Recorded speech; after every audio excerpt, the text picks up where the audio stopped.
Mahanadi serial next பிரேமோ என்ன மாதிரியான ட்விஸ்டாக்க போகுதுன்னு பார்க்கலாம். கங்கா பயங்கர கோவமா என்னடி பேசிட்டு இருக்கா, என்ன பேசிட்டு இருக்கா, உனக்கு எவ்வளோ தைரியம் இருந்தா காவேரியை பார்த்து இப்படி ஒரு வார்த்தையை பேசுவ, உனக்கெல்லாம் அசிங்கமா இல்லையா, ஏது இப்படி பேசின சொல்லு, எதுக்காக இப்படி பேசினேன்னு சொல்றாங்க. உங்களுக்கு இந்த அளவுக்கு மனசுக்கு வருத்தமா இருக்கே, எல்லா உண்மையும் தெரிஞ்சுக்கிட்டு என்னால எப்படி இருக்க முடியும், அதை பத்தி நீங்க யாராவது யோசிச்சு பார்த்தீங்களா?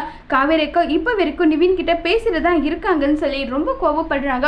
உடனே சாரதா பயங்கர கோவமா வந்து யமுனாவை செம்மாட்டி அடிக்கிறாங்க. நீ போனா போகட்டும், உனக்கு ஒவ்வொரு முறையும் செல்லம் கொடுத்துட்டே இருக்கோம்ல, அதனாலதான் உன் இஷ்டத்துக்கு நீ என்னனாலும் பேசினா அதை எல்லாமே பொறுத்துக்கிட்டு இருக்க வேண்டிய அவசியம் எல்லாம் எங்களுக்கு கிடையாது, புரியுதா?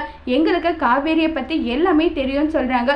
என்ன தெரியும் உங்களுக்கு காவேரியை பத்தின்னு சொல்லி கேட்கிறாங்க. உடனே அவ பணத்தை ஏமாத்திட்டு போனவ தானே யமுனா சொன்னதும், போதும் வாய மூடு, பணத்தை ஏமாத்திட்டு போனது அவ கிடையாது, நான் கல்யாணம் பண்ணிட்டு இருக்கேன்னு ஏன் புருஷன், அவர் தான் பணத்தை ஏமாத்திட்டு போனது, இதுக்கும் காவேரிக்கு எந்த விதமான சம்மந்தமும் கிடையாதுன்னு சொல்லிட்டு எல்லார்கிட்டையுமே கங்கா உண்மையை சொல்லிடுறாங்க.